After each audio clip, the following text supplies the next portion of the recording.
So next is I will discuss first before we proceed to our first topic, yung ating uh, ano to? Syllabus.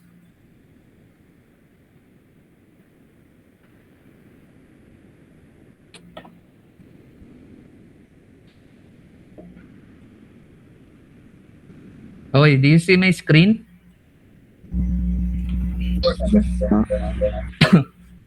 Okay, so our course title is Fluid Mechanics.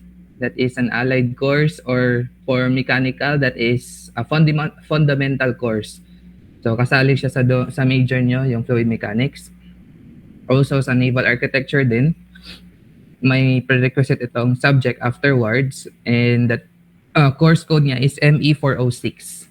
So, hindi kayo makukuha ng Fluid Mechanics pag hindi nyo napasa yung Term 1. So, kaya prerequisite niya yung Term 1, ME431.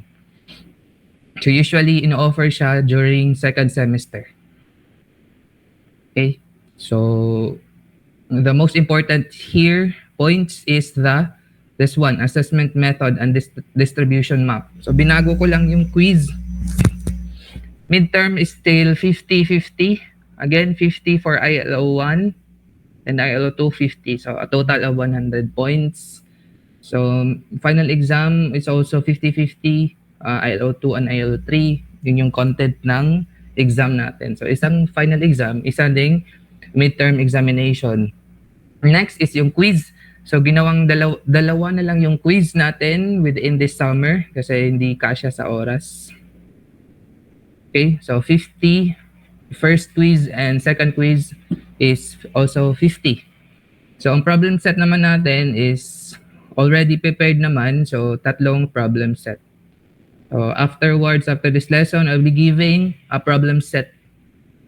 Okay, problem set number 1. Next is our topics. So, our first topic here is introduction, of course, what is fluid mechanics, types of fluids, its application, and the properties of fluids. Ito yung pinaka-importanting fundamental or basics ng fluid mechanics, its properties. We do have 9 properties of fluids na kailangan yung isaulo yung formula. Next is after the properties of fluids, we'll discuss pressure, the manometers, piezometers, and also the basic pressures, buoyancy, afterwards hydrostatics, or that is the hydrostatics of a submerged object, plane or angular. Afterwards, yun yung ating coverage ng midterm exam after ng hydrostatics. So, after ng midterm exam, we will have fluid flow. So, mas madali lang yung ang topic ng after midterms. Dahil fundamental flows lang naman, pero yung solution lang niya is mahaba. Okay? Mga solutions ng problems na to ay mahaba. But the content of the topic is very short. Matatapos lang to within parang kahit 2 meeting matatapos ko tong after examination na topics, yung fundamentals of fluids. So afterwards, tapos na yung final examination. Okay? So any question about that? So rules ng class ko pala is first is attend my class regularly. Second is pag nagtanong ako, dapat ay may masagot. Okay? Dapat may masagot.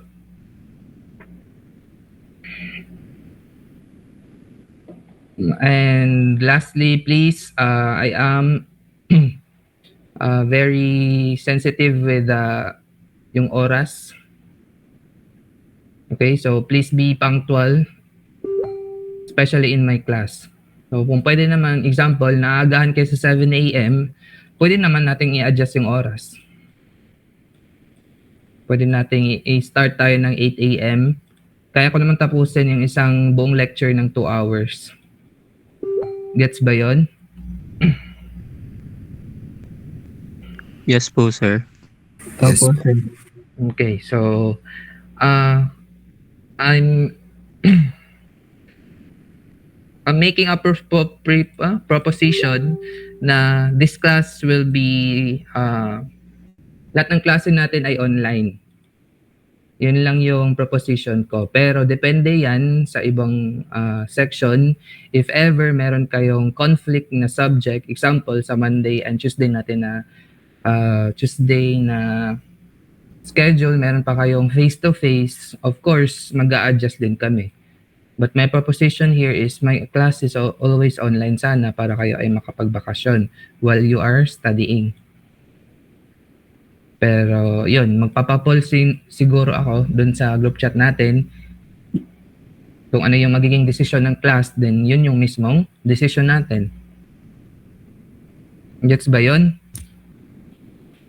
Any question or violent reaction dun sa aking suggestion? So again, pag-uusapan na okay. Pag-usapan na lang natin doon sa group chat. Magpapapol na lang ako. If ano yung decision nyo. Kasi halo yung klase natin eh. Okay lang naman sa NAME. Wala kaming problema if online class kami. Yun lang po sa ibang section yung pinoproblema ko. So next is, so walang question doon, relevant doon sa aking din-discuss. Wala naman. Wala po. Okay. So we will proceed to our first lesson. Agad. Since summer is very, yung schedule ng summer is very short lang. Kina-compress yung schedule natin. So as much as possible, we will discuss earlier and faster.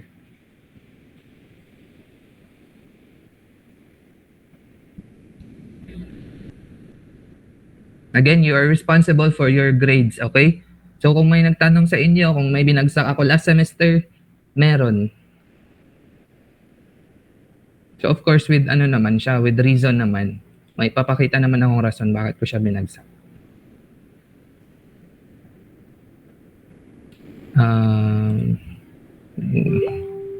Okay, do you see my screen? Opo. Okay, so let's start first with fluid mechanics.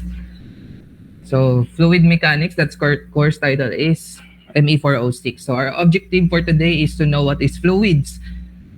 Also, what is fluid mechanics and its branch. Of course, the application of fluid mechanics in our daily life.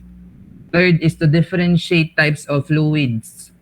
Fourth is to know the properties of fluids. So madaming tayong properties ng fluids na i-discuss. I can discuss today the 5 properties of fluids with its formulas and examples. The rest, maybe next meeting na lang yun. Okay. Again, what is fluids? So in our, I think, elementary days, na-discuss na tong solid, liquid, gas matters, right? So the difference between solid, liquid, gases is their intermolecular forces of the molecules. When we say solid, yung molecules nila ay attached with each other. Liquid, not far from each other, yung molecules, and gases are far from each other. That's why gases is very light. And gases can occupy the whole container. So a substance exists in 3 primary phases: solid, liquid, gas. A substance in the liquid or gas phase is referred to as fluid. Again, for this subject, for this fluid mechanics, we will be focusing just the 2 phases of matter. We have liquid and gas. So we are not studying the solid. So if we have, noong last semester, we do have mechanics, di ba? May mechanics kayo, di ba? Yung statics, saka DRB. Meron? Yes po. So yun yung parang solid phase ng study ng mechanics. For fluid mechanics, we will study liquid and gases. So yun yung fluids. So to describe more about fluids, let's discuss it by its technical term. Okay? So paano siya na-derive? Paano nako-considered ang liquid and gas as fluid? So say for example, this one, this we are seeing this as side view or profile view, wherein this one top plate and this is the bottom plate. So the top plate and bottom plate, in between of it, that is solid. Ito yung brown. So at the right side, again, there is also a flat plate above and below, and meron tayong gas or liquid inside. Say for example, this is water. And say for example, this is a iron. Okay? So what will happen if this is the arrangement of their molecules first. So straight pa yung molecules ng solid or the iron, and straight pa yung molecules ng ating water. Next, ina-applyan ko siya ng force dito sa top plate. Okay? Ina-applyan ko siya ng right force or itong kanan na force. So example, nandito yung paa mo. Example ha, nandito yung paa mo, and then you skid. Okay? Ina-applyan mo siya ng force. Anong mangyayari dito sa molecules ng solid, and ano yung mangyayari din sa molecules if water or if iron? Okay? So this will happen if nag-apply ka ng force dito sa top plate. The solid, the molecules is still intact. Okay? Hindi magbabago yung molecules ng solid. But for us, the gas or liquid, or example natin ay water, if you apply a force here, the molecules will change, will continuously change. Magbabago yan. And the shape of this change is from the top, of course, the force is very concentrated. Mas malaki yung changes sa molecules sa top compared doon sa ilalim. Okay? So, ganun yung shape ng change ng molecules. So, again, if you apply another force doon sa top plate, wala din mangyayari sa molecules if solid yung ilalim ng plate. But if you have a solid, or if you have a liquid or gas in between the plates, again, if you apply another force, mag-iiba din yung molecules, mag-iiba siya. So sa top molecule, malaki yung pagbabago. Of course, dahil ang concentration ng forces above is very high compared dun sa below. Yun yung mangyayari sa molecules if gas or liquid. So therefore, ano yung ating magiging conclusion if what is a fluid? So this is the technical definition of a fluid. A fluid is any substance that deforms continuously when acted upon by a shear stress of any magnitude. So this is the shear stress or shear force if any magnitude. So magde-deform siya if ina-applyan ng force or shear force or shear stress. Okay, am I clear on this part?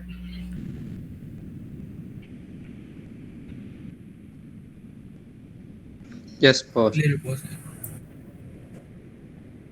Okay. So next is, this is what I explained kanina. If rubber yung nasa gitna. So pag rubber, walang mangyayari dun sa solid. If this is a gas or liquid, of course, the molecules will continuously change if applied by a shear force or a shear stress. So that is the classification of fluids. That is the definition of fluids. So again, the classification of fluids is either to liquid or gas. So hindi natin kasali sa ating study ngayon yung solid. So we are focusing on liquid or gas. So ano ba yung pagkakaibahan ng liquid or gases? Liquids are difficult to compress. So hindi makakompress yung liquid. Of course, makakompress naman siya, but hindi naman siya obvious na makikita natin, but it can be compressed. But sa gases, it can be seen by our naked eye na makakompress talaga yung gases. Example, yung sa syringe. If you're using a syringe, you will see that merong gas doon sa loob ng syringe, and you can compress it because gas is inside the syringe. Next, liquid. Ang liquid natin occupies a fixed volume. So example, pag ang shape ng volume is cylinder, of course, ang magiging shape ng liquid is cylinder. Pag ang shape ng container is rectangular, of course, the shape of the liquid will follow kung ano yung shape ng container. So, occupies a fixed volume and will take the shape of the container.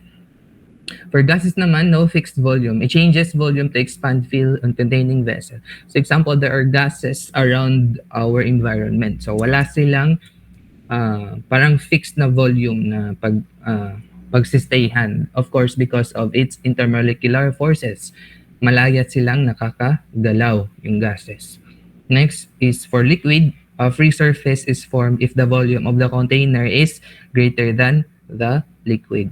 So, sa gases naman, completely fill vessel so that no surface is formed. So, example of it is a balloon. So, pag enclosed yung balloon, yung gases, i-complete, parang yung molecules ng gases sa isang balloon ay parang doon sila. Okay? So, i-occupy nila yung buong balloon para mabuo yung shape ng isang balloon. So, again, fluids can either be liquid or gases. So, never mind the solids. So, to summarize, what is fluid? So, for our description of what is fluid, as fluid is a substance which flows. Okay? Next, the technical definition of a fluid is any substance that deforms continuously. Ano yung na-deform? Yung molecules. Deform continuously when acted upon by a shear stress of any magnitude. So, a fluid can either be water or gas. Gets ba yun? Yes Yes po. po.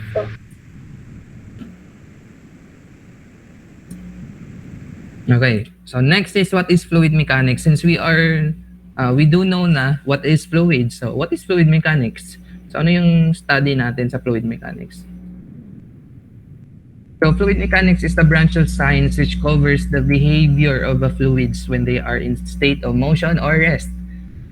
So we will tackle the two branches of fluids, of fluid mechanics. Kung sa mechanics, inabla yung first semester na statics of rigid bodies, tsaka yung dynamics of rigid bodies. Sa fluid mechanics, inisa siya. Okay? So we will study both fluid statics and fluid dynamics.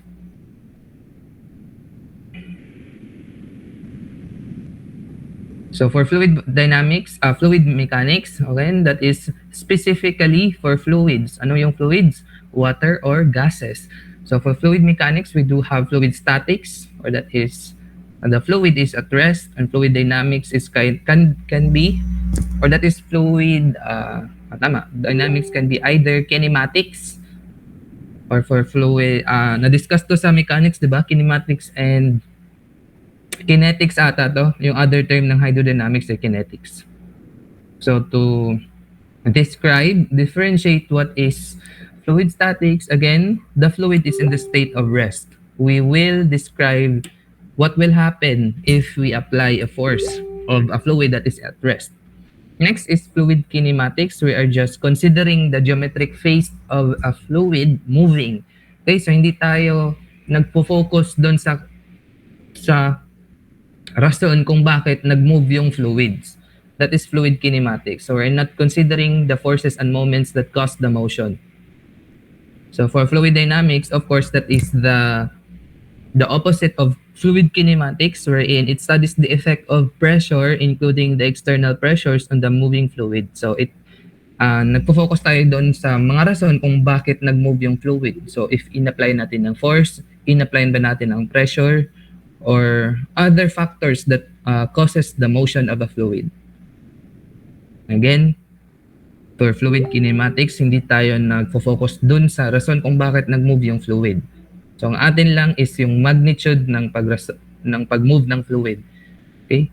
Sa fluid dynamics naman or hydrodynamics is we are considering the causes of the motion of fluids. Gets? Nagets ba to? Opo. Okay, tapos na tayo sa branches ng fluid mechanics. So, ang application ng fluid mechanics after we graduate. Okay? So, for mechanical engineering, fluid mechanics is very, very important in designing pumps, turbines, air conditioning equipment, pollution control equipment, etc. So for aerodynamics, design of analysis of aircraft, and for the naval architects, boats, submarines, rockets, engines, and wind turbines. Since we're dealing with fluids all the time, okay, sa naval architect. Sa mechanical engineering naman, we do have topics after the final, sa ating finals na we will discuss pumps and pipes. So very important na malaman natin yung properties ng fluids. Kung saan ay malalaman natin if hiyang ba yung fluids doon sa ating dinidesign na pumps or pipes. So for civil engineering, more on yung fluid mechanics nila sa transport of rivers, sediments, designing of piping, dahil ang civil engineering meron ding piping systems and flood control systems.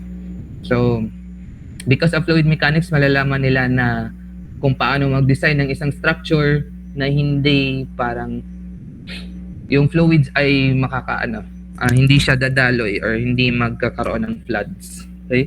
For chemical engineering, more on the process of fluid mechanics dun sa mga chemicals. Okay? Na kanilang sinastudy. So, example, yung vaccine. So, ano yung properties ng isang vaccine? Meron tayong density, ano yung specific weight na kailangan lang natin i-intake. Yun yung application ng fluid mechanics dun sa isang chemical engineer. So, yun yung importance ng fluid mechanics after we graduate. So, sa example sa akin, sa naval architect, ang aking ginawa doon sa barko is nagsosolve kami ng the fluid flow of the ballast tanks doon sa aming barko. So, hindi ko malalaman kung ano yung density, ano yung properties ng isang fluid na dumadaloy doon sa ballast tank. So, if, for example, that is salt water. So, di ko siya malalaman pag hindi ko alam yung mga formula ng galing sa fluid mechanics. So, we do have also types of fluids. So, magkaiba yung classification ng fluids ha. Ano yung dalawang classification ng fluids?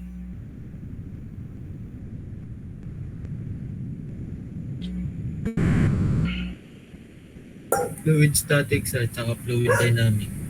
Hindi. Branch yun. Yung classification ng fluids. Yes, you may answer.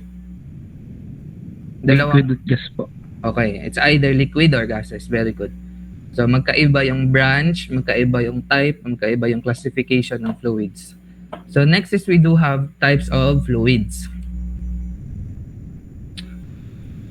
So, the types of fluids is subdivided or subcategorized into three. We do have ideal, real. Itong ideal plastic can neither be ignored. Okay? Sinali ko lang din siya para malaman natin kung ano yung ideal fluids. So, ideal, real, meron din tayong Newtonian fluids, non-Newtonian fluids. We also have incompressible fluids and compressible fluids. So, tatlo to na category. So, fluids can either be ideal or real, Newtonian or non-Newtonian, incompressible or compressible fluids. So, let's tackle one by one. So, let's have ideal versus real fluids. So, what is ideal fluid? Ideal, which is incompressible and having no viscosity. Ideal is only an imaginary fluid as all fluids which exist have some viscosity. So, yung ideal fluid, from the root word ideal, meaning perfect fluid. So, there's no such thing as perfect. Okay? Lahat ng bagay natin, meron tayong mga flaws. Example, so lahat, yung ideal fluid or perfect fluid is non-existent. So, wala siyang example. Bakit? So, kung sa tao, walang ideal. So kung tumitingin ka sa isang tao, meron tayong ideal person or perfect person. Pero in the real life scenario, wala naman talaga dahil walang perfect na isang bagay sa mundo. Okay? So for fluids, ang kanilang flaws lang naman is in terms of viscosity. So alam na ba natin kung ano yung term na tinatawag natin viscosity? Alam niyo yung term ng viscosity? Yes. Dapat po, sir. Okay, yan. Yun yung Tagalog word ng viscosity, yung pagkalapot. So, perfect example for viscosity is yung lomi. Okay? So, yun. Uh, even water has viscosity, okay? So, again, ang fluids ay merong flow din. So, every fluid has a viscosity. Ang tinatawag na parang air or flow ng isang fluid ay yung tinatawag na viscosity. So, even water has viscosity. Hindi mo lang siya pansin pero yung water ay may viscosity or may pagkalapot yung isang tubig. Okay? So for ideal fluid, there's no such thing as ideal fluid. So no example for ideal fluid. Next, for real fluid naman, a real fluid which possesses viscosity. So again, yung kanina, no viscosity yung fluid and yung real fluid naman ay meron tayong viscosity.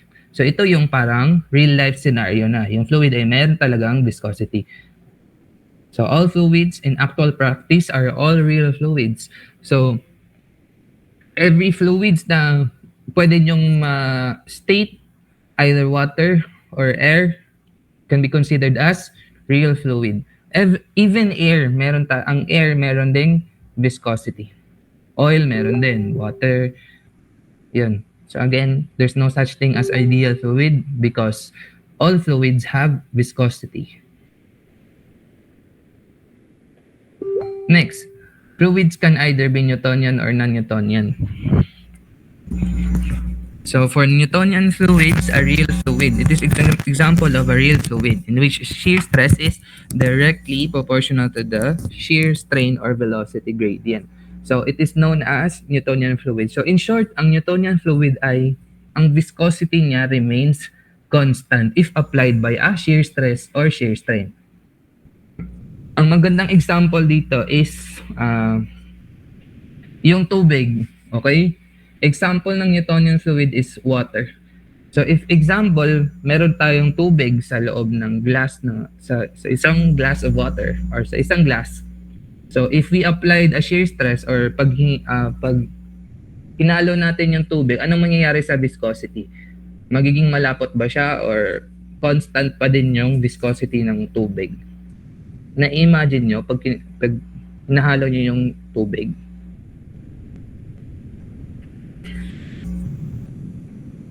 Gets ba to? Hindi, walang magbabago sa kanyang viscosity, okay? If pag na-stir natin yung tubig sa isang baso.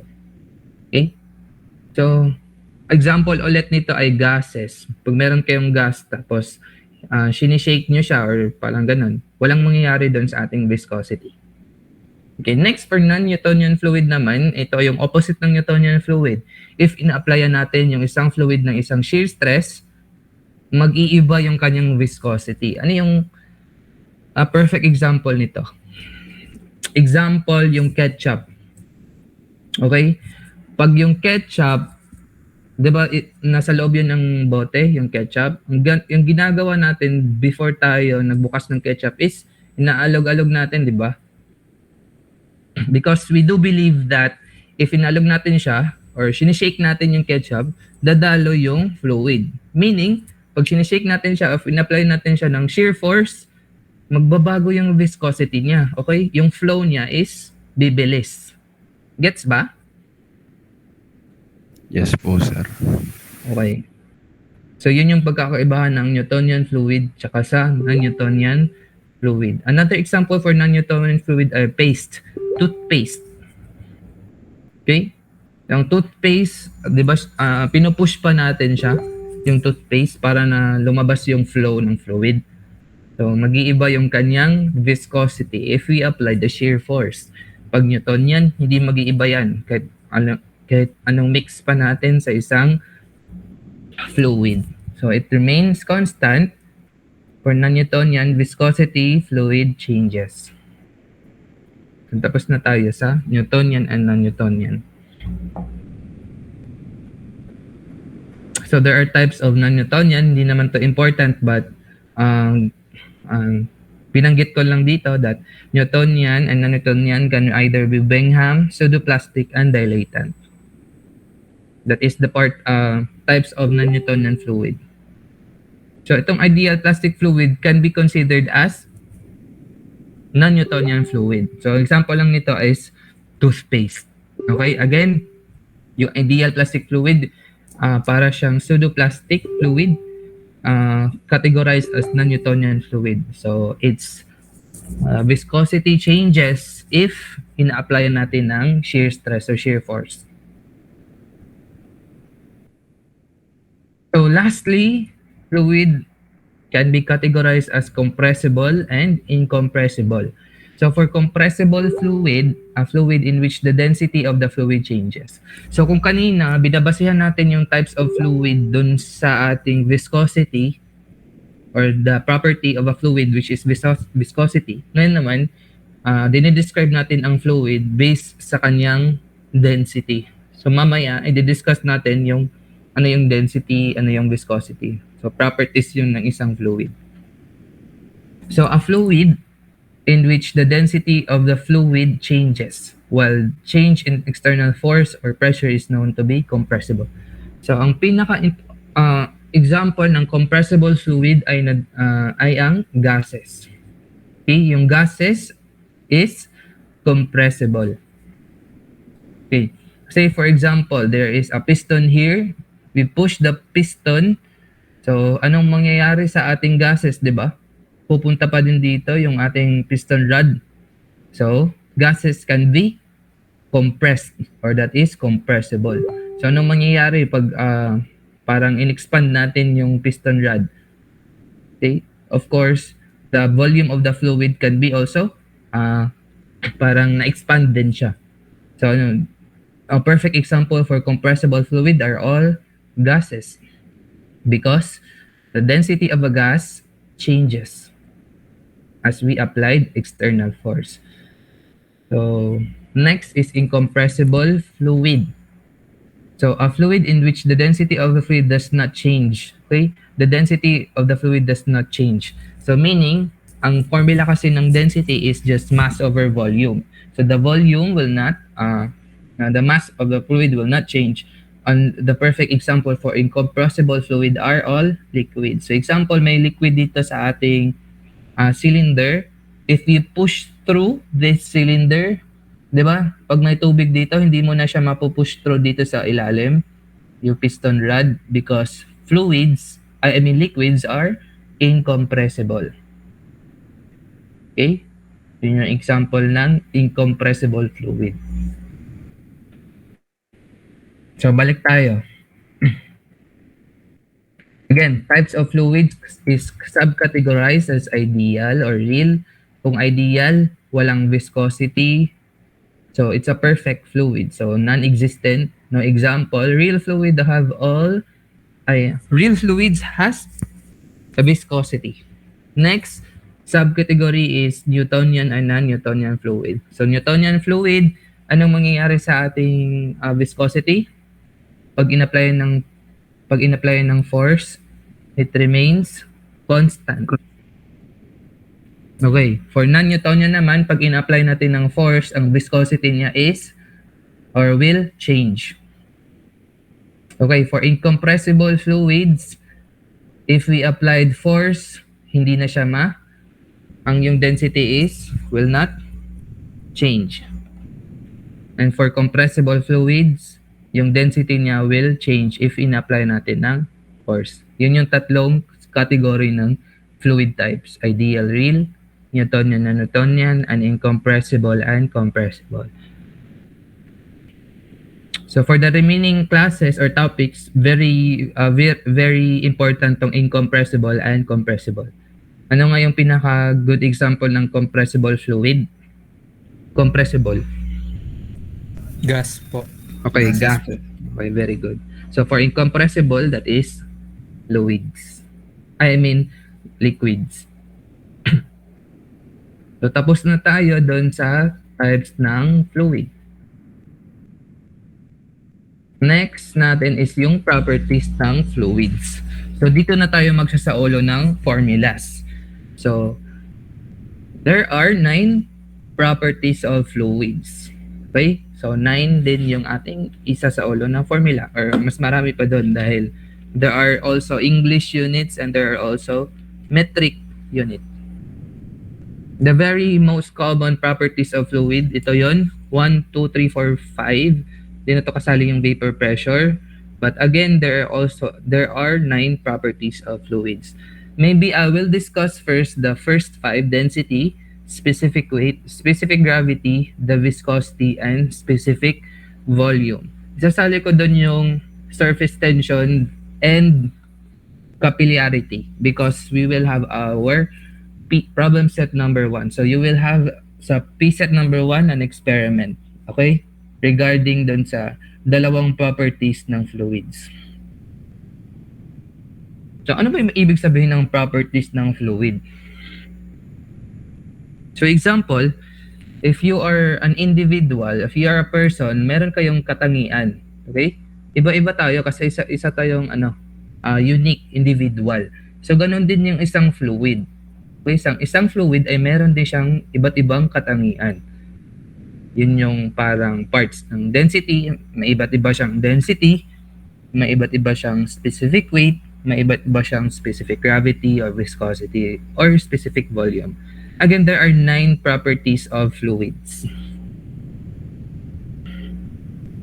The first property of fluid is what we call, the most common one is density.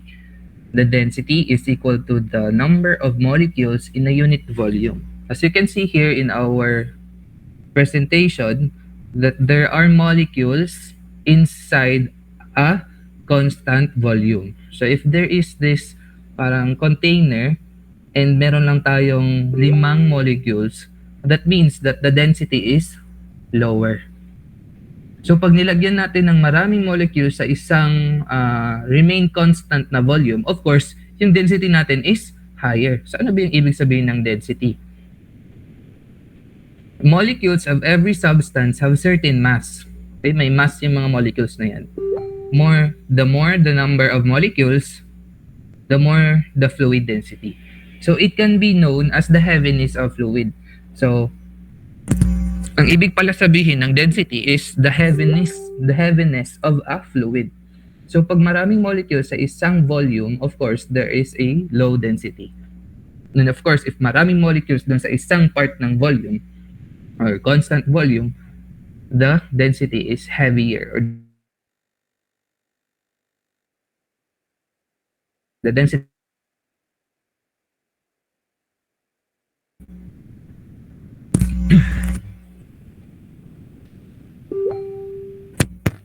Familiar kayo dito sa formula na to?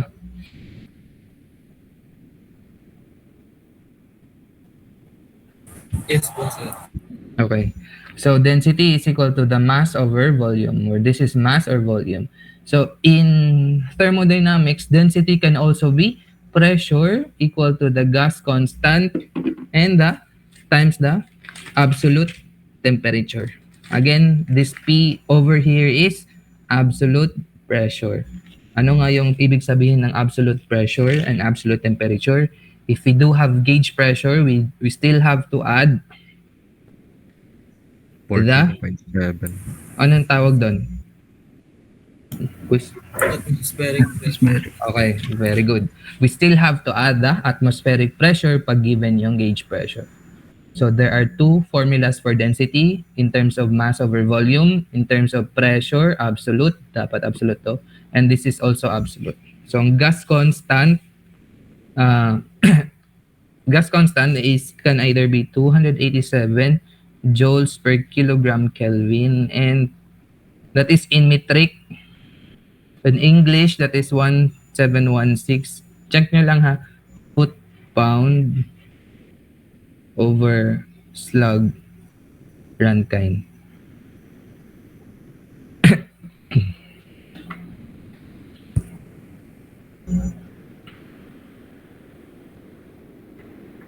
Clear ba yung sulat ko? Teka lang. Asan yung Google pen? Ba't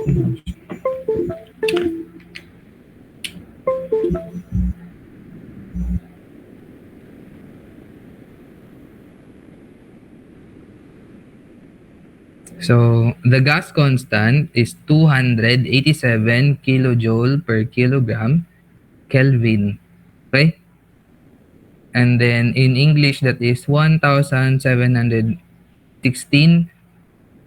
foot-pound mass, foot-pound force over slug Rankine. Okay?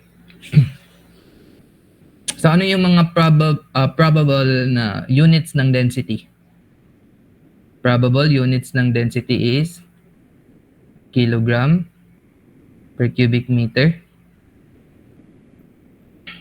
or grams per cc or cubic centimeter, or in English unit that is slug per cubic feet, or can also be pound mass per cubic feet. Gets? Again, the units for density can either be kilogram per cubic meter, grams per cubic centimeter or cc. In English, that is slug per cubic feet or pound mass per cubic feet. So again, the density is the heaviness of the fluid. That is mass over volume. Usually, ito yung ginagamit natin. Ito yung ginagamit sa thermodynamics.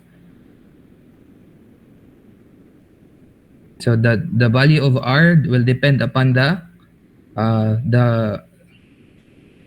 given pressure and temperature.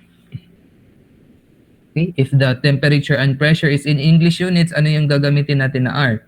Of course, itong 1,716. Gets ba? If yung pressure and temperature is in metric, then you will use the R 287. Alright, joule pala to. Okay tayo dito? The first property of fluid's density. Yes po. Okay, we will have an example right after the 5 properties. Next is yung specific weight. Ano yung pagkakaibahan ng specific weight doon sa density? Actually, same lang sila, but the specific weight is influenced by the gravitational pull. Nilagyan lang natin ng G. Okay? Actually, nilagyan lang natin ng G. Specific weight is defined as the weight of fluid per unit volume. So this is the formula for specific weight.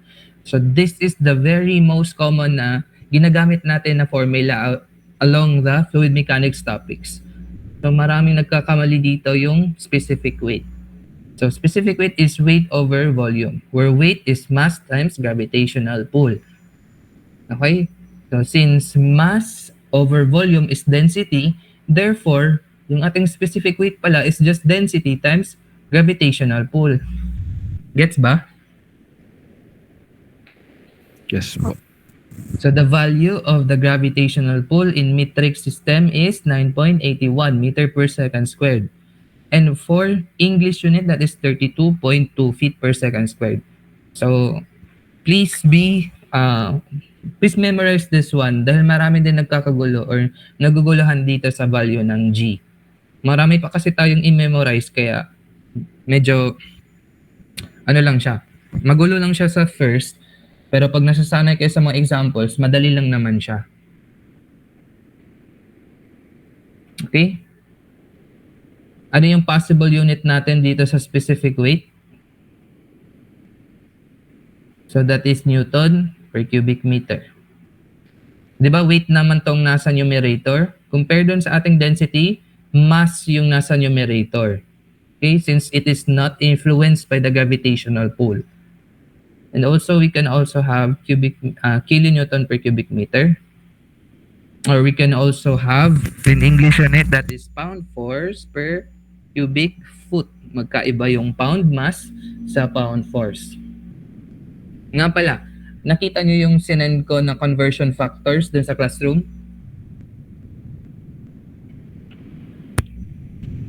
Yes po, sir. Yes po, sir. Okay, please, again, be familiarized na lang dun sa mga conversion factors. Yun yung mga usually ginagamit natin sa fluid mechanics sa mga units. Okay? So, okay na tayo sa specific weight. Okay na tayo. So, next we proceed to the specific gravity. Specific gravity is the ratio of the specific weight or density of a fluid to a specific weight or mass of density of a standard fluid. So, dalawa lang yung standard fluid natin. So specific gravity is the specific weight of a substance. Example, ito yung substance over the specific weight of the standard. So if yung substance natin, 'di ba yung dalawa ang ating classification ng fluids? It's either water, it's either liquid or gases. If example, yung ating substance is air, or I mean gas. Yung ating standard na denominator dito is of course air. Okay? So pag ang ating substance is water, of course, I mean liquid, of course yung ating standard is water. Dalawa din yung formula ng specific gravity. Specific gravity is the density of a substance over the density of a standard, either water or air. Again, pag yung density dito is liquid, ano yung standard natin? Yung sa ilalim? Water po. Okay, water. So pag gas naman yung nasa dito, nasa numerator naman natin, yung ating standard is air. So ganun din yung formula sa specific weight. Same lang naman din yung specific weight sa density. Meron lang yung gravitational pull na influence yung specific weight. So that is the specific weight of the substance over the specific weight of water if this is liquid. And if this is gas, of course, that is the specific weight of air. Gets ba to?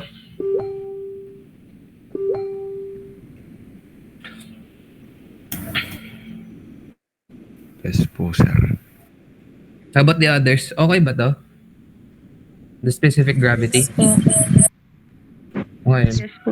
This is very important, guys, because if papunta na tayo dun sa mga pressure and sa fluid flows sa topic, alam ng ibang student ko dito na very important to know what is the how to get the specific weight or the density of a substance.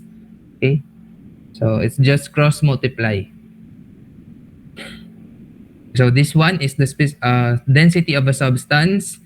So if water, if this is liquid, you will use the density of water. Ano yung standard density ng water? That is 1,000 kilogram per cubic meter. That is in SI unit. Next, if we do have English unit dun sa ating liquid substance, we will use the density of water equal to 1.94 slug per cubic feet. Okay, example ulit. Pag gas yung ating sinosolve, density ng gas over the density ng air. Ang density or standard density ng air is 1.27 kilogram per cubic meter.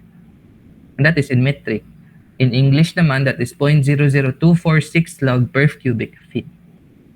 Madami, no? Madami tayong memorize. So, huwag kayong sana wag nyo itong mahalo-halo, okay? So, be very vigilant with the values of the standard densities of water, standard densities of air.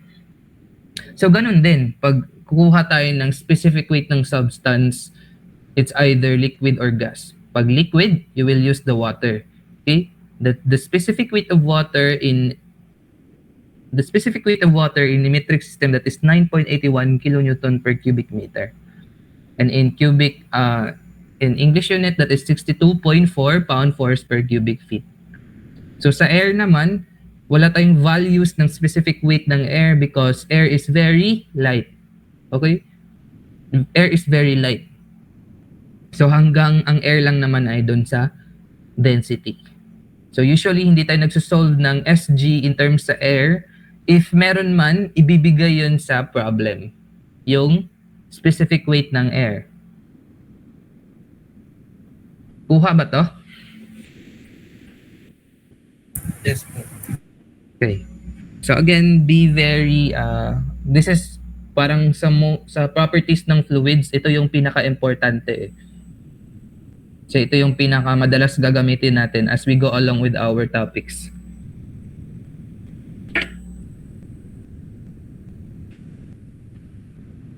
Next, okay na to. The specific volume. Madali lang yung specific volume. That is the reciprocal of the density.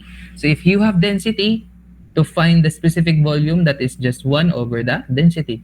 Or kung baliktarin natin yung formula na galing sa thermodynamics, di ba, P over RT, babaliktadin din natin pag specific volume. Magiging gas constant R times T over the pressure. Again, temperature and pressure are always absolute. So, nakalima na ba tayo? Hindi pa, apat. So, tapos na tayo sa density, mass over volume, specific weight, that is density times gravity, or mass times gravity over volume. We do have also specific gravity in terms of density and in terms of specific weight. And specific volume, that is the reciprocal of density. And lastly, ito na muna. Last na formula natin discuss is yung property ng fluid na merong viscosity. Okay, viscosity is defined as the internal resistance offered by one layer of the fluid to the adjacent layer. The main reason of viscosity is the molecular cohesiveness of the forces of the liquids and the molecular momentum transfer in case of gases. Okay? So, ang ating lahat ng fluids, gas, or liquids ay merong viscosity or meron siyang resistance of its flow. Ano ibig sabihin ng viscosity? The resistance of its flow. Okay. So, meron din tayong law na nag-a-abide dun sa ating viscosity. That is the Newton law of viscosity. It states that all those fluids are said to be Newtonian fluids. Again, ano yung Newtonian fluids? These are all real fluids na mag-iiba yung ay constant yung kanyang viscosity, which shear stress is directly proportional to the shear strain or the velocity gradient. So, this is the Newton's law of viscosity ito.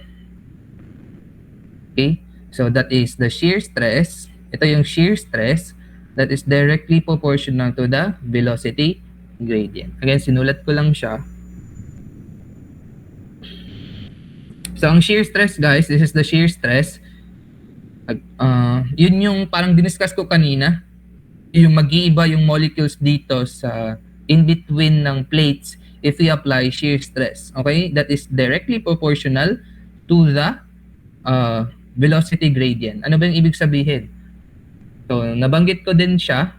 If we are applying more forces on the top, of course, the velocity gradient nearest to the top will be higher than of the bottom. Okay? Because dito yung concentration ng force natin. So, of course, yung changes, yung shear stress or the velocity gradient is more at the top. Okay? So, that is directly proportional. So, we change this proportionality symbol into equal, magkakaroon tayo ng formula. Shear stress is equal to, this is the dynamic viscosity. Dalawa kasing type ng ating viscosity. We have the dynamic viscosity and the kinematic viscosity. Anong ibig sabihin ng dV and dy?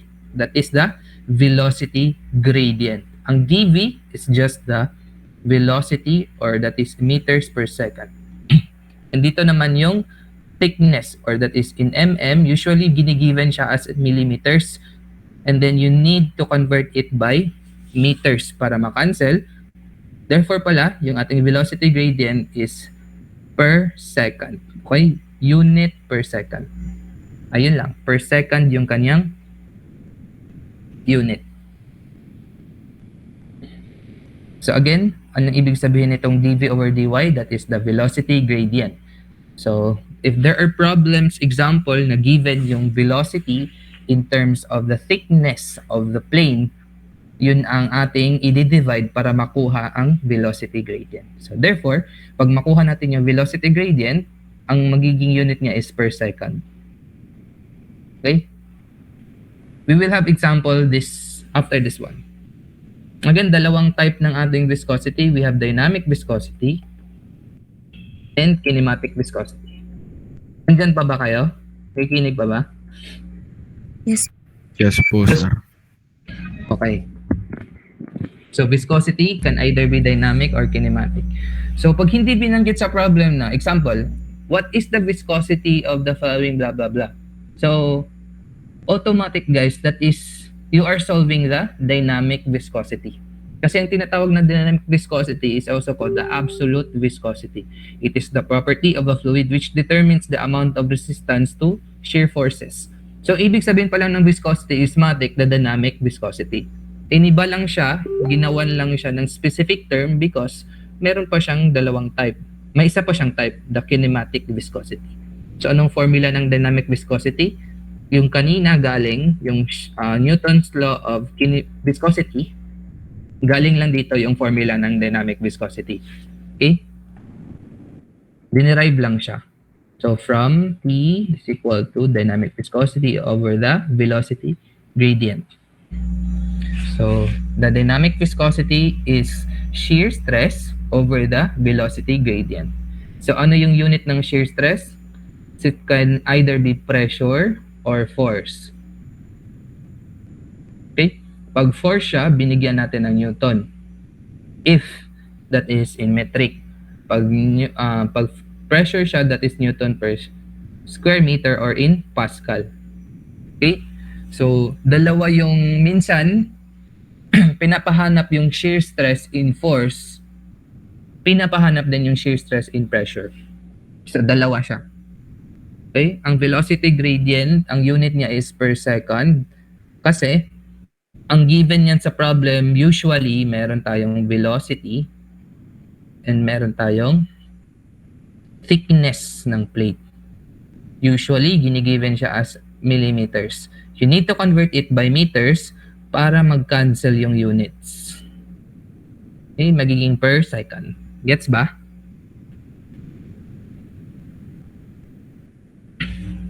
Yes po, sir. Next is we do have kinematic viscosity. If we have the value of kinematic viscosity, dynamic viscosity, madali na lang. Kasi yung kinematic viscosity, that is dynamic viscosity over the density of the fluid. Okay? Again, kailangan ng kinematic viscosity ang value ng dynamic viscosity. So that is the ratio of the dynamic viscosity to the mass density. So that is the ratio of dynamic over the density.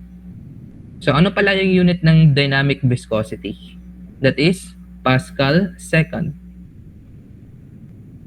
Ano pala yung unit ng kinematic viscosity? That is meter squared per second. Meron din akong binigay doon sa conversion of factors. Yung most common factors na ginagamit natin dito sa dynamic tsaka sa kinematic.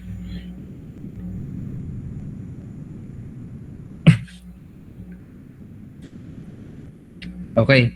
So hanggang dito mula lang tayo doon sa formulas, but I still have to meron tayong mga examples after this. So review tayo ulit. So properties of fluids. The first is density, specific weight, specific gravity, specific volume, and the last is viscosity, can either be dynamic or kinematic. Okay? So, 5 pa lang tayo, may 4 pa tayong i-discuss next meeting. Pero we will have an introduction dun sa ating dalawang properties of fluids right after this example. Okay pa ba? Magkakaroon tayo ng example.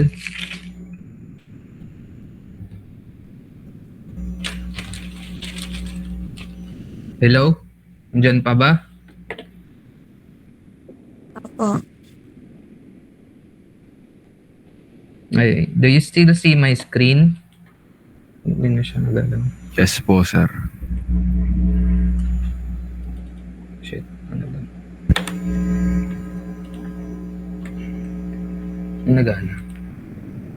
Kaya lang ha.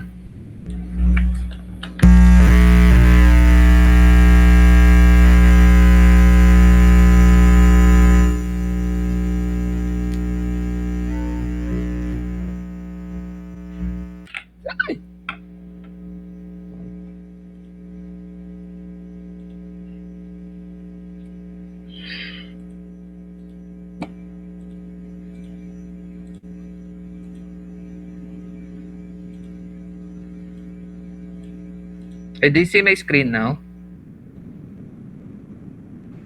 Yes po. Okay. So these are the summary of yung ating properties of fluids. So umabot tayo dito sa viscosity, right? So meron tayong surface tension, capillarity, compressibility, and bulk modulus of elasticity. Okay, let's have an example. Okay lang ba? Example na tayo. Yes po, sir. Okay. Yes. Let's change to. Okay, number 1.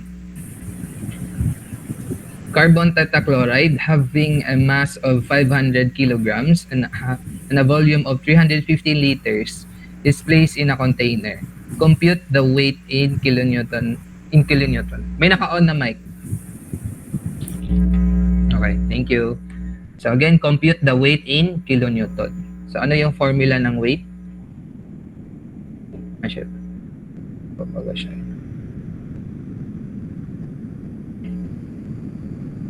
Okay, weight is just mass times the gravitational pull. And since we are dealing with the metric system, so weight is equal to the weight and the mass is 500 kilograms times the gravitational 9.81 meters per second squared. So weight therefore is, again, hinahanap siya in kilonewton. Ano yung equivalent ng kilogram meter per second squared? Ano nga yun? Based sa thermodynamics, anong equivalent ng kilogram meter per second squared? Newtons po. Newton. Newton po. Okay, Newton. So we still need to convert Newton to kilonewton. So divide mo lang yan ng 1,000, yun na yung final answer, kilonewton. Then next, what is its mass density in kilogram per cubic meter? Ano yung formula ng density? Density is mass over volume. Mass natin is 500 kilogram and yung ating volume is 315 liters. So to have a unit of kilogram per cubic meter, ko-convert lang natin. So 1,000 liters is equivalent to 1 cubic meter. Again, I am not teaching you how to convert na kasi alam nyo na to, ang pag-memorize na lang sa mga conversion factors. Okay? So, you're responsible for the conversion na knowledge. Okay? The density is 1587.302 kilogram per cubic meter. Then lastly, we do have the specific weight. Okay, specific weight ng ngayon, the density times the gravitational pull. Anong density natin? 1587.302. Madalas akong nagagamit sa final answer into 3 decimal places.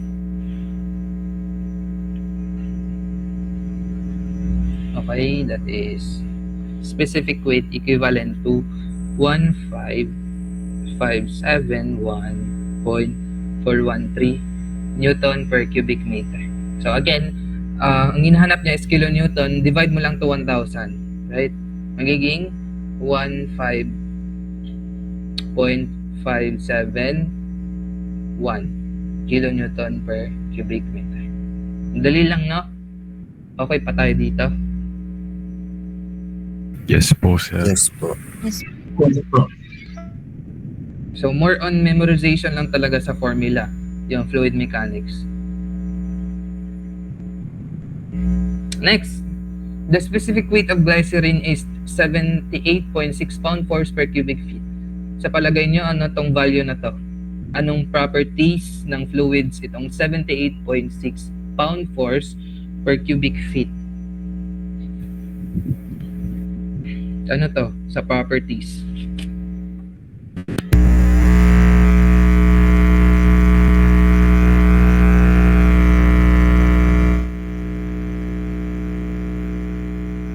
Any idea? Pound-force per cubic feet.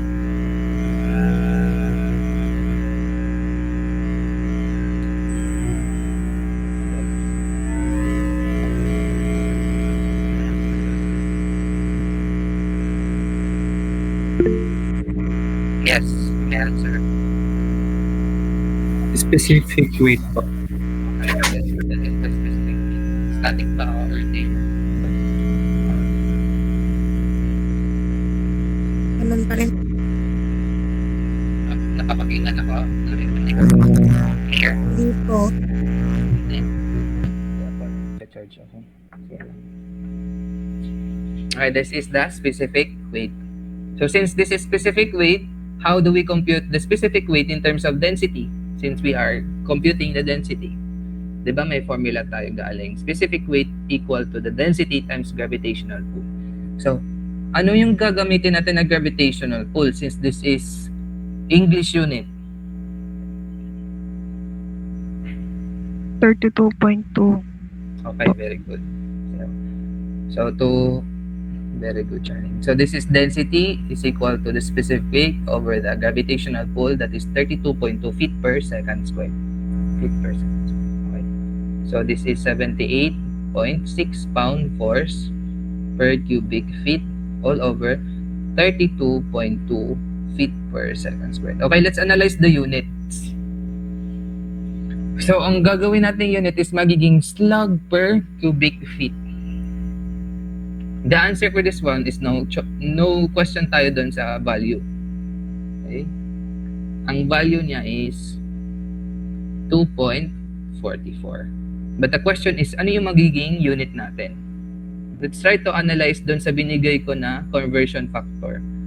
As you can see, this pound force per feet per second is just 1 slug.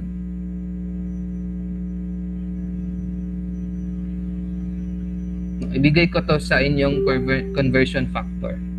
Gets ba? That's why yung magiging ano natin, slug per cubic feet. Okay? So yun na yung sagot. So nag-unit analysis lang tayo dito sa 1 slug. So 1 slug is equivalent to 1 pound force per feet. 1 pound force feet per second squared. Gets? Yes. Gets po, sir. So next is the specific gravity. Hindi ko pala nabanggit yung ano yung value or yung unit ng specific gravity. Ano nga yung unit ng specific gravity based on the formula?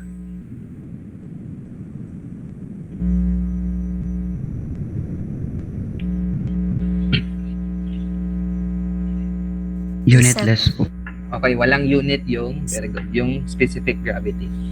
So, sige. Sample natin dito yung specific gravity. So, unahin natin yung specific gravity in terms of specific weight, diba? The specific weight of the substance over the specific weight of the, ano nga tong glycerin? Liquid siya, diba? Liquid yung glycerin. So, therefore, ang ating standard nasa denominator is water or air? Water po. Okay, water. Very good. So, specific weight ng substance, that is 78.6 pound force per cubic feet. Ano yung specific weight ng water in English? 62.4. Okay, very good. Pound force per cubic feet. Kaya makancel to. SG is 1.26. Last, determine the specific weight in kilonewton per cubic feet. Di ba may specific weight na tayo? Ay, so it's just a matter of conversion. Okay? So, ang hinahanap niya is the specific weight in kilonewton per cubic meter.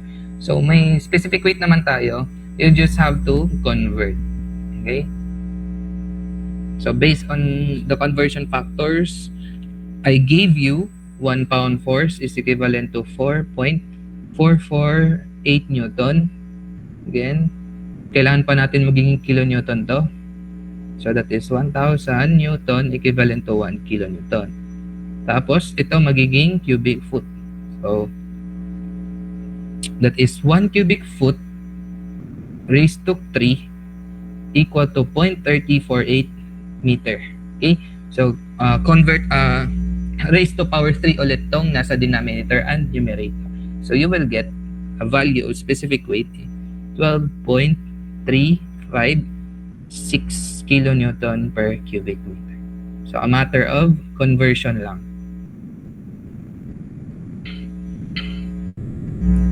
Last example dito. 3.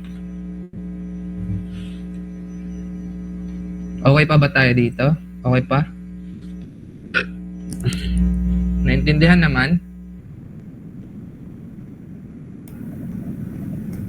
Yes po. Yes po, sir. Okay, a certain liquid weighs 6.76 kilonewton per cubic meter. Ano nga ulit ito? Ano yung property na to? 6.76. That is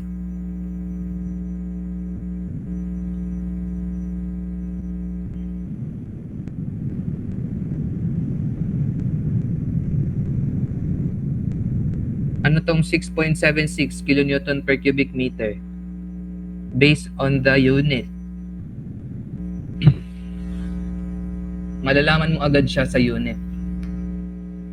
That is Specific weight. Specific weight po. okay, specific weight in metric. Very good. So, specific weight, ang hinahanap is density in kilogram per cubic meter. Therefore, that is over the gravitational pull. So, that is 6.76 kilonewton per cubic meter. Ko-convert ko siya to Newton kasi hindi makakancel yung ating kilogram per cubic meter, kilogram meter per second squared pag naka-kilonewton siya. So, kailangan patan natin siyang gawing kilonewton, ay Newton. That is 1 kN equivalent to 1,000 Newton.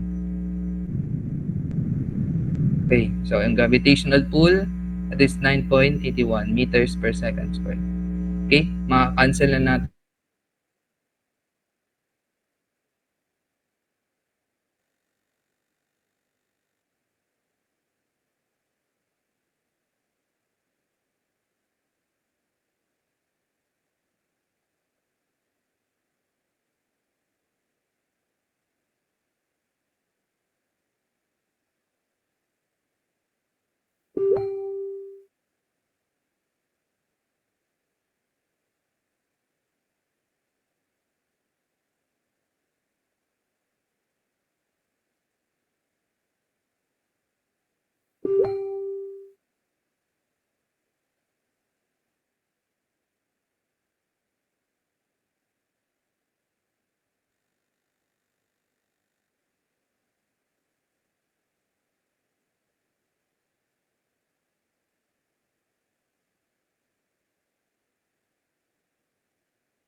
Okay, balik tayo. Can you hear me? Yes po, sir. Hindi. Okay, so hindi lang ako makakapag-charge pag pag nagme-mint dahil may static na nangyayari. So let's continue. Again, dito na tayo sa number 3. So a certain liquid weighs 6.76 kilonewton per cubic meter. So this is a specific weight. To find the density in kilogram per cubic meter, kailangan lang natin siya i-divide ng G. And since this is metric unit, yung G niya is 9.81. Yes? Question? Wala po Wala yata ako. kayong na-present, sir. Sorry.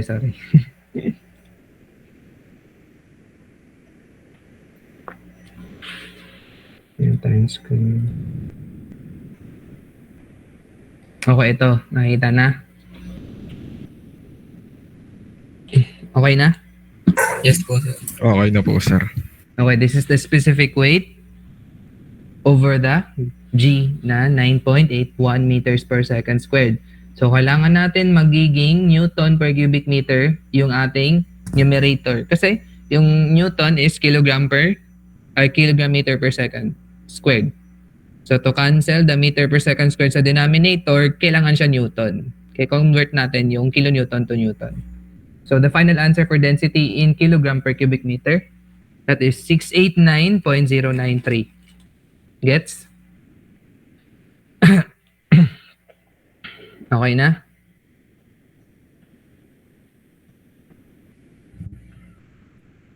So next is specific volume. Formula ng specific volume, that is the reciprocal of the density.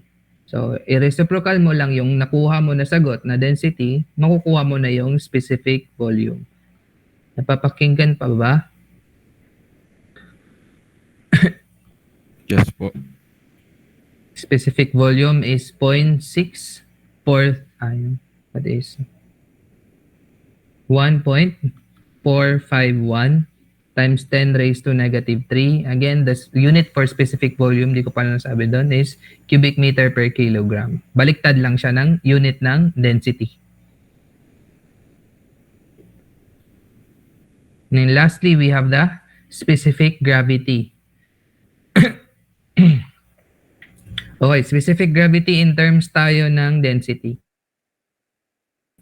So density ng substance, di ba kanina ang ginamit natin in terms of specific weight. Ngayon, in terms of density muna tayo. So specific weight of substance over the specific weight of, ano yung substance? Liquid, di ba? So ano yung magiging standard natin? Density ng water. Okay. So the density of the substance, which is nakuha natin, ito, 689.093 kilogram per cubic meter. And then, yung density ng water in metric, that is 9.81 po. 1,000 po. no. Specific weight ng 9.8. Since we are dealing with density, density ng water is 32. 1,000. That is in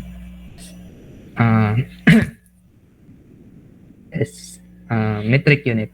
So that is 0.689. Okay? So malalaman mo naman yung kung tama yung mga sagot mo in terms of units. Malalaman mo din kung ano yung value na sinusolve mo in terms of units. Gets ba? So, tumitingin kayo dapat sa mga units. Yung assignment nyo itong 4, 5, and 6, then let's solve this 7 and 8 and 9 using the fifth properties of fluids. Okay, that is the viscosity. So, napapakinggan pa ba ako? Clear pa ba?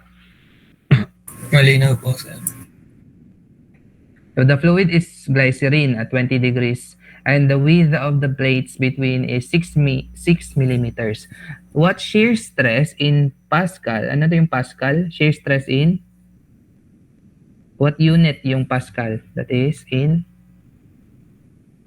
pressure. So, di ba sinasabi ko kanina, yung shear stress can either be pressure or force. So is required to the upper plate V equal to 5.5 meters per second. Note that the glycerin viscosity is 1.5 newton second per square meter. Ano nga ibig sabihin pag sinabi lang yung viscosity? Anong type ng viscosity to? Pag binanggit lang yung viscosity. Okay, very good. That is the dynamic viscosity. Pag hindi binanggit, automatic ang unit na to is, ang value na to is dynamic viscosity. So malalaman mo din sa unit kasi ang unit naman ng kinematic is square meter per second. Gets ba?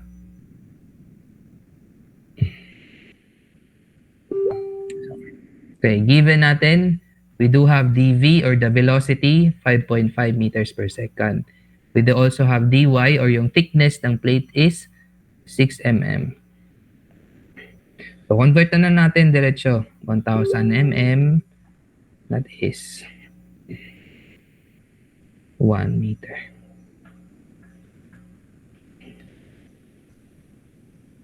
Okay? So meron pa tayong, ano yung hinahanap? The shear stress. No. So, ano pa yun? The dynamic viscosity is equal to 1.5. Ano yung Newton second? That is Newton meter, that is Pascal second. Same lang yun, di ba? Yung Newton per meter, per square meter is just Pascal. So, from the Newton law of viscosity, the shear stress is equal to the dynamic viscosity over the shear stress, the velocity gradient.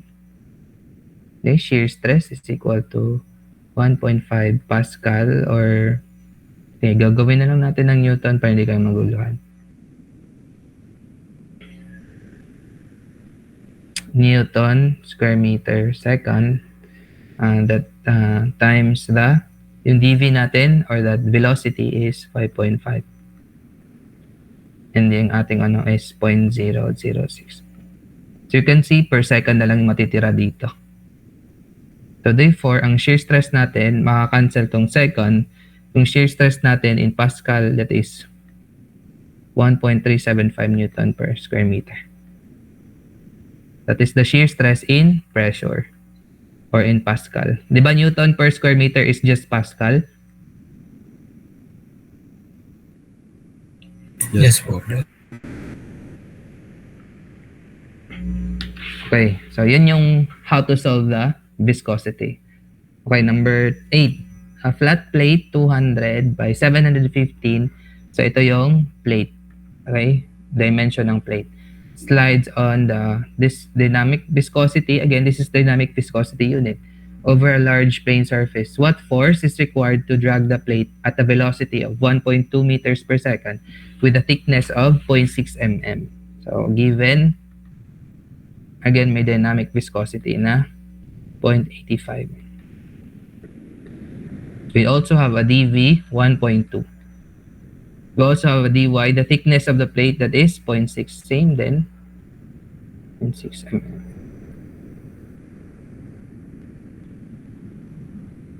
Convert lang natin to meters.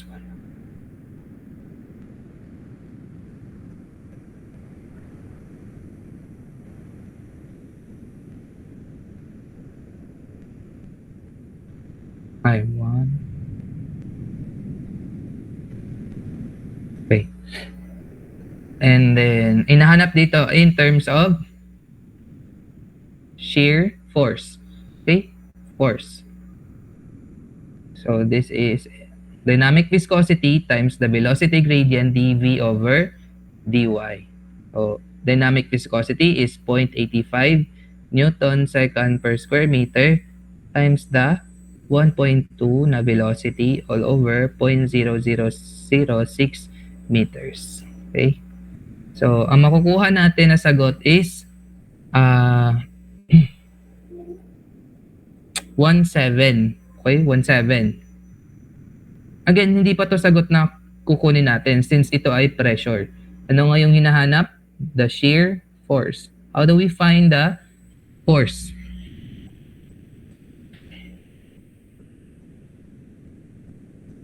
How do we find the force? Ano nga yung formula ng pressure? Pressure is equal to force over area. Naalala pa to? Are you familiar with this formula? Yes po, sir.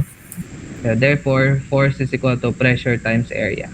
And then, yung magdedepende yung area sa type ng plate. Ang plate na to is rectangular, 200 by 700 mm. Convert mo lang siya.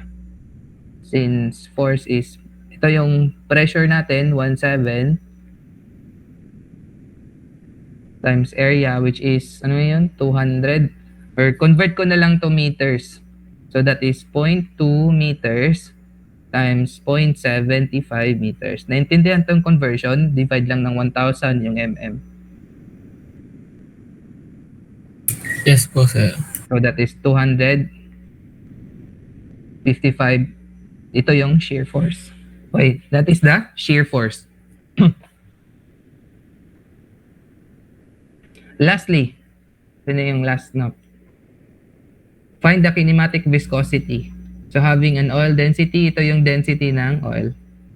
Shear stress at the point is, ano yung shear stress? 0.245 Newton per square meter. With a velocity gradient, teka lang, chart ulit. 0.2 per second. So, matic na siya, di ba? So, given, that is the density, 0.981 kilogram per liters. Convert ko lang ito na 1,000 liters, equivalent to 1 cubic meter. So, that is 91 kilogram per cubic meter. Next is we do have a shear stress. Yes. Static.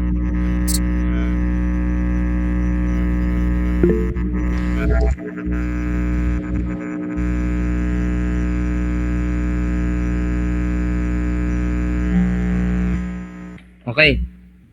So, yung given natin is density 0.981 kilogram per liter. So, kukonvert ko lang muna siya sa standard unit na kilogram per cubic meter para hindi na tayo mahihirapan na pag-cancel yung units. Shear stress, this is in shear pressure. Okay, pressure. And then we also have a velocity gradient. So, binigay na agad yung velocity gradient. That is 0.2 per second. Gets ba to? Yung dv over dy. Hindi na siya iniisa-isa pa. So, gets ba? Clear po, sir. Okay. Again, ang hinahanap dito is kinematic viscosity. Kinematic viscosity is equal to dynamic viscosity over the density. So we still need to find the dynamic viscosity. So dynamic viscosity is just the shear stress times the velocity. Ano pala? Baliktad. So shear stress over the velocity gradient. dv over dy. Okay, over the density. Gets ba? Dito? Dynamic viscosity is equal to the shear stress over the velocity gradient. So, substitute lang dito. Yan. So, kinematic viscosity, shear stress is 0.2452 Newton per cubic per square meter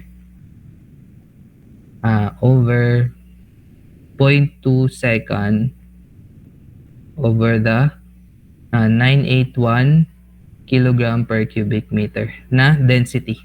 So, makukuha natin that is 1.226 that is 1.2497 times 10 raised to negative 3 square meter per second. So, that is the kinematic viscosity.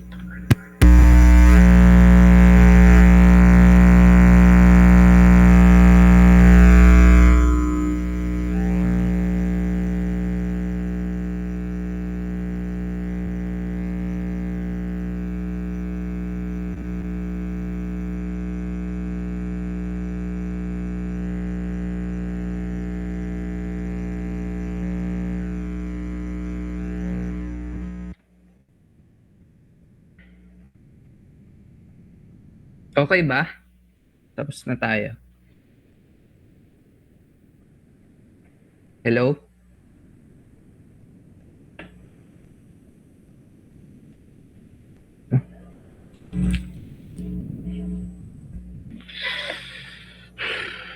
Okay na ba tayo? So, Okay lang po, sir. okay. So, yun. Hanggang doon lang muna tayo and meron akong dalawang ipapagawa sa inyo after this one. We do have problem set number 1. And problem set number 1 will be an experiment regarding to the two types of the properties na hindi pa natin na-discuss. We have the surface tension and the capillarity. So, i-assign ko na lang kay Chin or si Presi na sino yung magkaka-group mates doon sa ating problem set number 1. So, the problem set number 1 will require a maximum of 3 persons. So, kayo na bahala mag-assign ng ka-group mates. Again, maximum of 3 persons ang gagawa sa isang problem set. So, si Chin lang yung bahala kung sino yung mag-assign. Doon lang kayo mag-state kung sino yung mga members nyo. So, para doon din ako magbabase ng scores. And next is, I will be having an assignment. Kayo magko-continue dito sa 4, 5, and 6. Okay? So, I'll be sending it to your GCs. Any question? Yes, Sedi. Sir, tanong lang po kung ilang decimal places po tayo lagi. Sa final answer, we will have 3 decimal places, but as much as possible, wag kayong pag meron pa tayong values na i-substitute before the final answer, wag muna kayong mag-round off. Store nyo muna sa calcu. Sige po, sir. Thank you po. Sige pa. Ano pa? Question. So, nakalima pa tayo na properties. We will continue next meeting sa 4 na properties.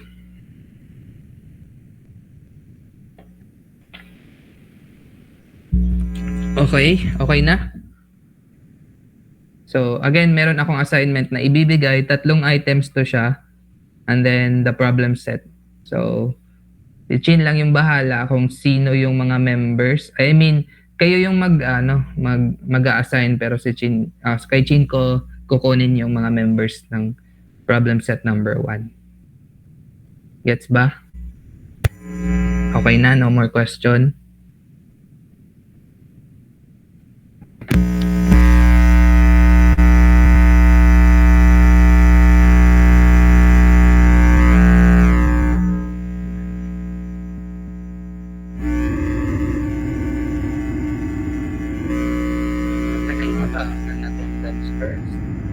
First attendance para lang malaman ko if complete kayo or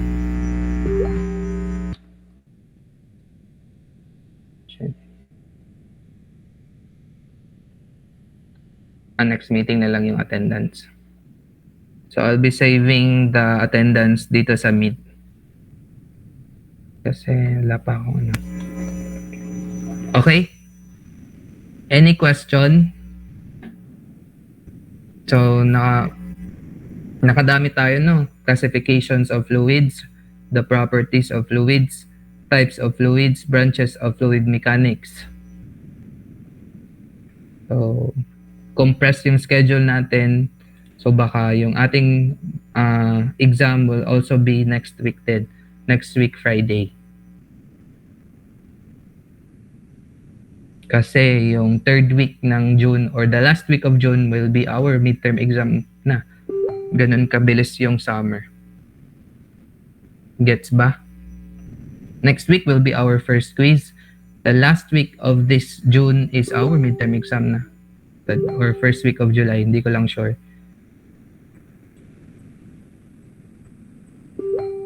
So, again, I will be assigning an assignment, special assignment. And, yes, Klaus. Yes, Nico. Online.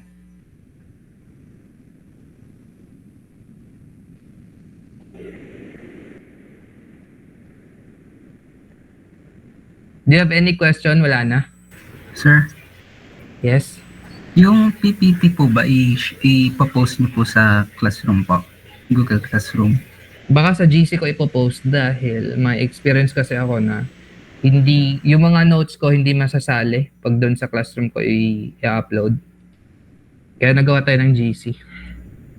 And then as much as possible, if may lesson tayo, nagja-jot down notes na din kayo. Or nag-screenshot na rin kayo ng inyong copy. Kasi not all the time makaka-upload ako doon sa GC. Okay ba yun? Yes po, sir. Okay, so next meeting na lang yung attendance natin ha. And then, yeah. So again, dalawang assignment, problem set number 1, and then yung assignment na ibibigay ko right after this class. So thank you for listening guys, and ingat kayo lagi. Thank you po. Thank you po, sir. Maraming salamat. Thank you po, sir.